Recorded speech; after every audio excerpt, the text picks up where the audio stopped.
Oi, gente, tudo bem? Hoje eu vou fazer o estudo dos selantes de fossas e fissuras em odontopediatria. Então, controle da doença cárie por meio da dieta, higiene, flúor, que vão prevenir a cárie, principalmente em superfícies lisas, mas também devido à morfologia das superfícies oclusais nos molares, ou seja, a presença de fóssulas e fissuras, eles têm uma alta suscetibilidade à cárie, então é importante para controlar em superfícies lisas, mas principalmente em superfícies oclusais por conta das fossas e fissuras.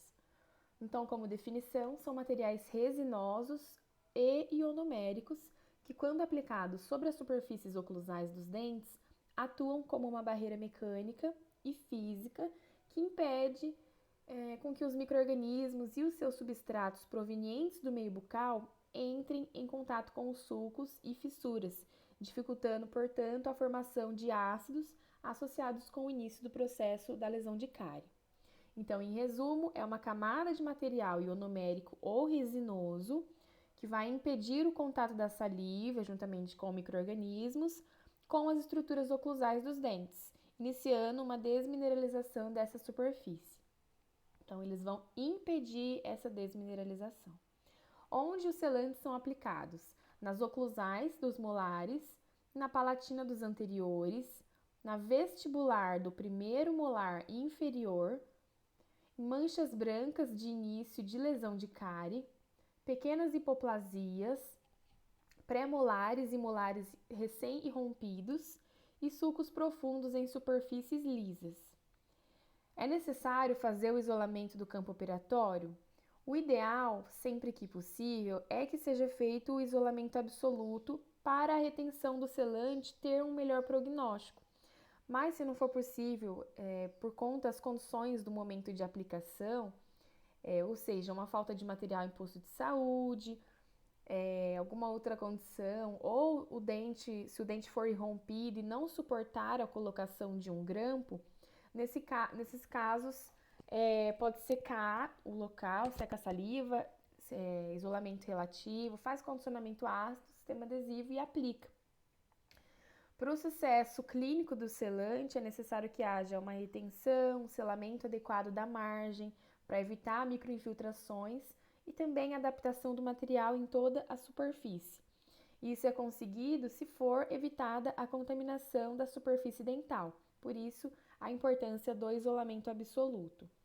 Para checar o sucesso da aplicação do selante, a gente tem que tentar, ao final da sua aplicação, removê-lo com uma sonda periodontal. Tá? A retenção do selante vai se dar nos planos inclinados cuspídigos e não no fundo das fossas e fissuras, tá? Nos planos inclinados. É necessária a realização da profilaxia para fazer o selante? Sim. Por quê?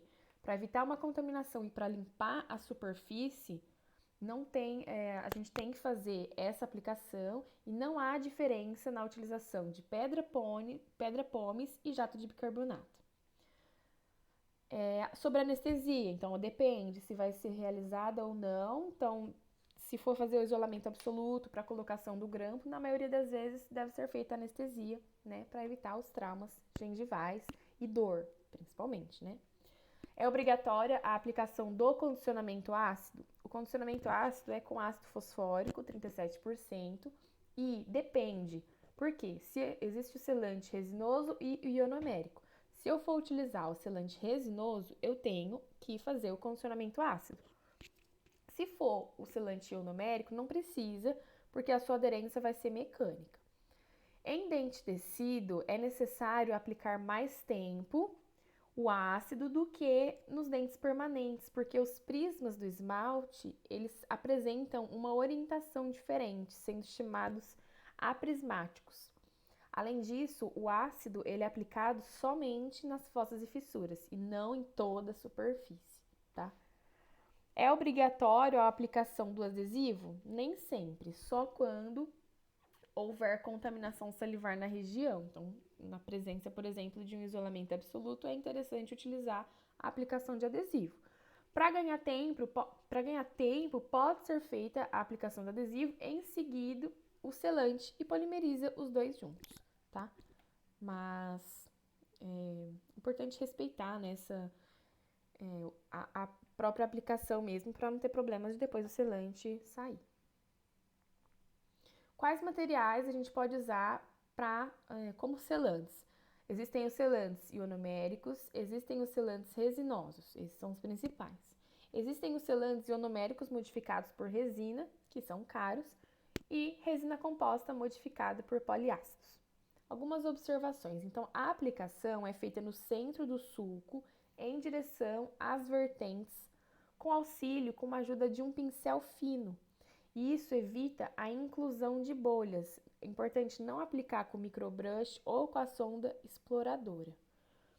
O selante é indicado somente em crianças com alto risco à cárie e em dentes totalmente irrompidos. Em crianças livres de cárie, com dieta não cariogênica e boa higienização, não é indicado colocar o selante. Com a aplicação, o índice de cárie diminui em 76%, porque o flúor presente nesse material previne a cárie em superfície lisa, não atuando satisfatoriamente em oclusais, daí a necessidade de aplicar o selante em conjunto com o flúor, tá? Então, com a aplicação do selante, o índice de cárie diminui em 76%. Qual o material mais indicado?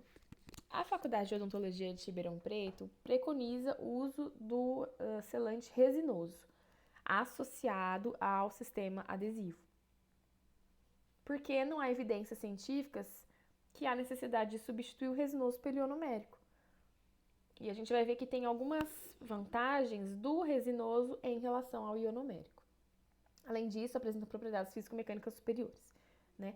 Contudo, em casos onde não há possibilidade de fazer o isolamento absoluto, claro, podemos aplicar o ionomérico, porém ele é hidrofílico e ao contrário do resinoso, que é hidrofóbico. E a gente, obviamente, está num meio que possui saliva, né? É necessário recobrir toda a superfície das fossas e fissuras? Não é para fazer um platô de material na superfície do dente. A aplicação ela deve ser restrita às fossas e fissuras, tá? Isso ajuda na retenção e não prejudica na oclusão do paciente. Podemos realizar a aplicação dos selantes em dentes com lesões de cárie incipientes? Sim. Por quê? Com a profilaxia e o condicionamento ácido do dente, remove-se 90% dos micro-organismos presentes na superfície do dente. Então, com o selamento desse local, esses micro-organismos serão sepultados. A cárie incipiente é aquela em esmalte, não tendo acesso a substrato para que ele consiga sobreviver.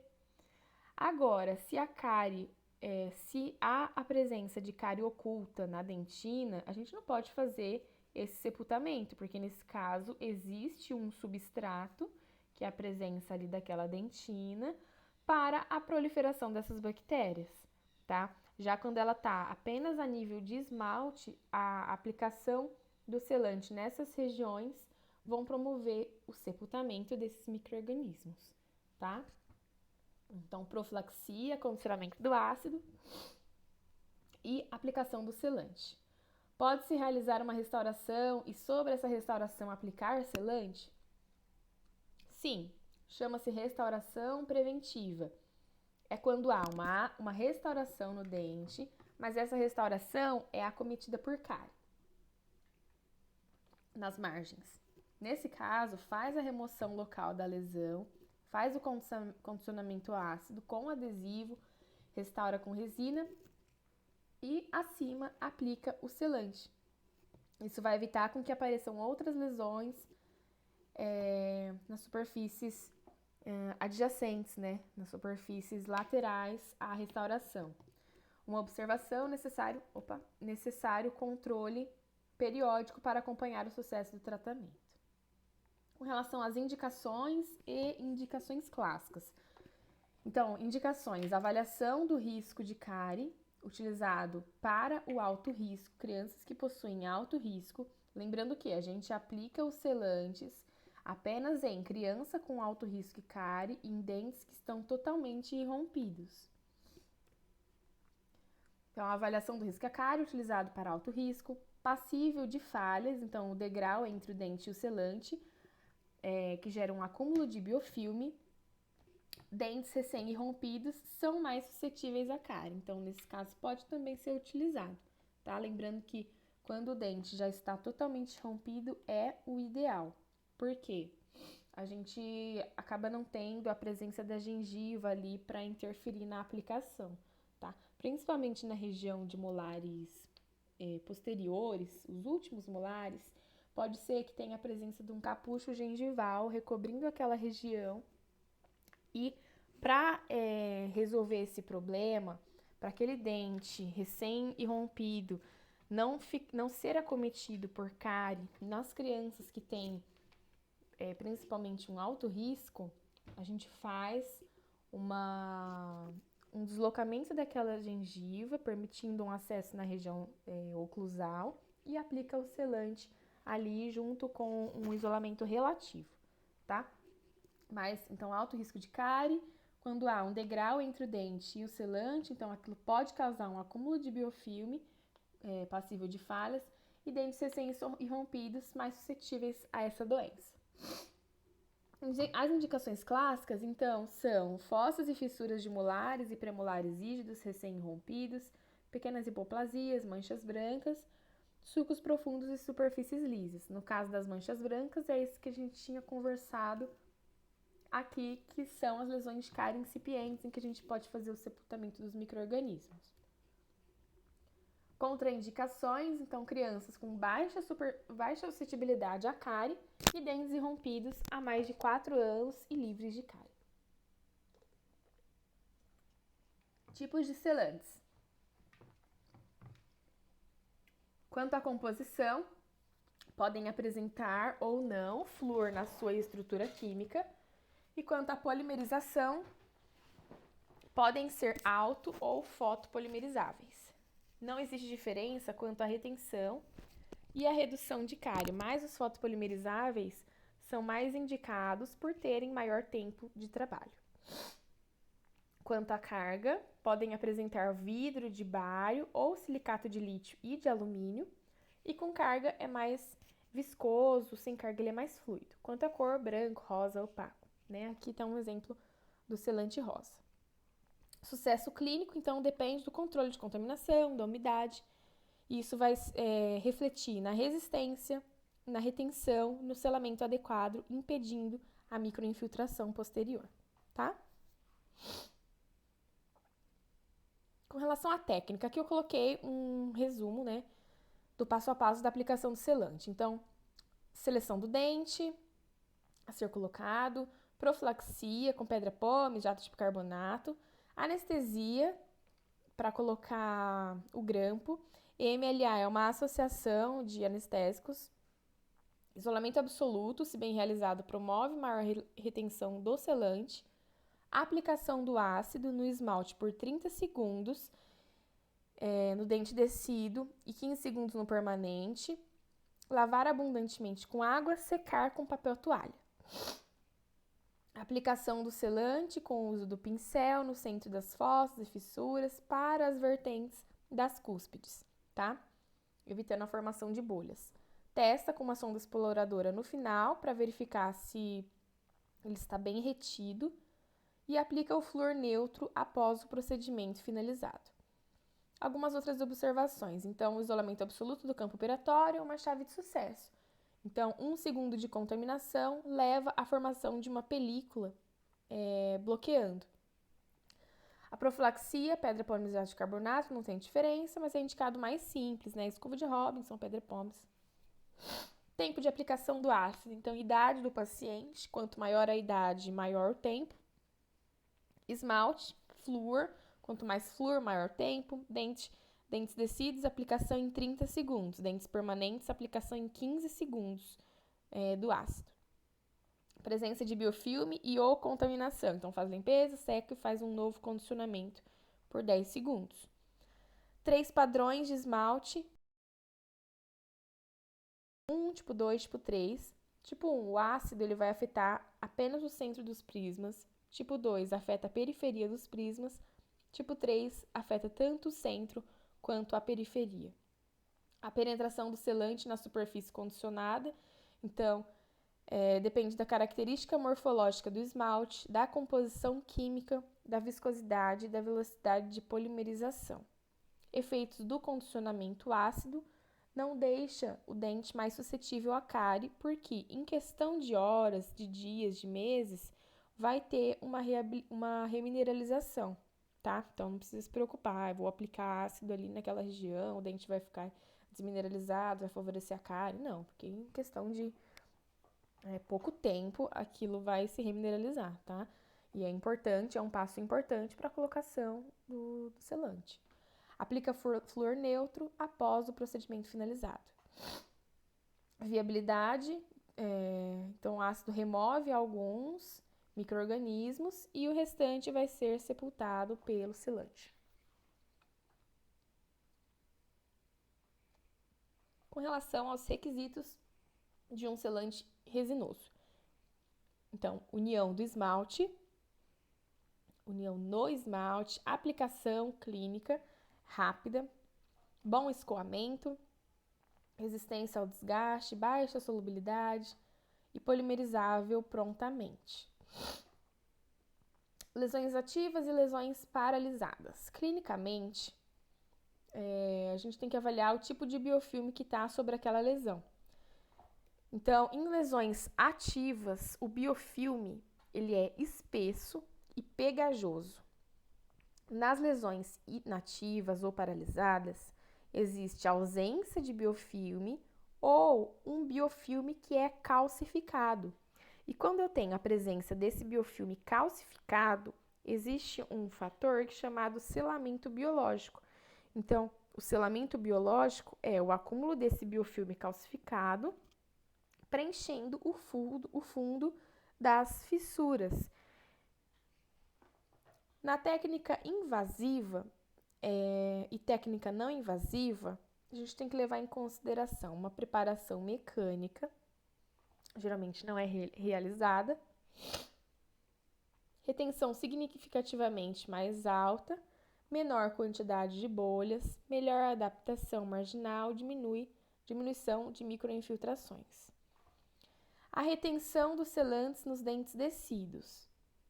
Então, falhas mais frequentes. As falhas ocorrem com maior frequência nos dentes descidos, o deslocamento total ou parcial, excesso de selante pode interferir na oclusão, desgaste, infiltração marginal, fratura da borda, presença de bolhas, porosidades. Sobre os selantes resinosos e selantes ionoméricos, eles vão diferenciar com relação à solubilidade, também a fotopolimerização, aspectos de resistência. Os selantes ionoméricos apresentam uma retenção menor do que os resinosos, e isso se dá também pelo fato dos selantes ionoméricos terem uma adesão mecânica e os resinosos pela presença do ácido adesivo, e isso favorece a sua adesão no esmalte dental. Os selantes ionoméricos também apresentam uma maior microinfiltração do que os resinosos. Mesmo após o deslocamento, permanecem remanescentes nas fissuras e esses remanescentes de selante vão prevenir lesões de cárie. Aqui, por fim, então, é um resumo da aplicação do selante ionomérico. Então, anestesia, grampo e isolamento. A gente tinha comentado aqui da aplicação do selante resinoso. Então, isolamento absoluto, ácido, a presença do adesivo e depois a aplicação do selante. O adesivo na FORP, ele é indicado a sua colocação. Aplicação do selante ionomérico, então, anestesia, grampo, com pedra pómez, escova de Robinson e, na sequência, seca, manipula o material ionomérico e aplica ácido poliacrílico e tenta remover o material com sonda, tá? É um pouquinho diferente apenas. Bom, pessoal, espero que tenha ajudado vocês nos estudos com selantes.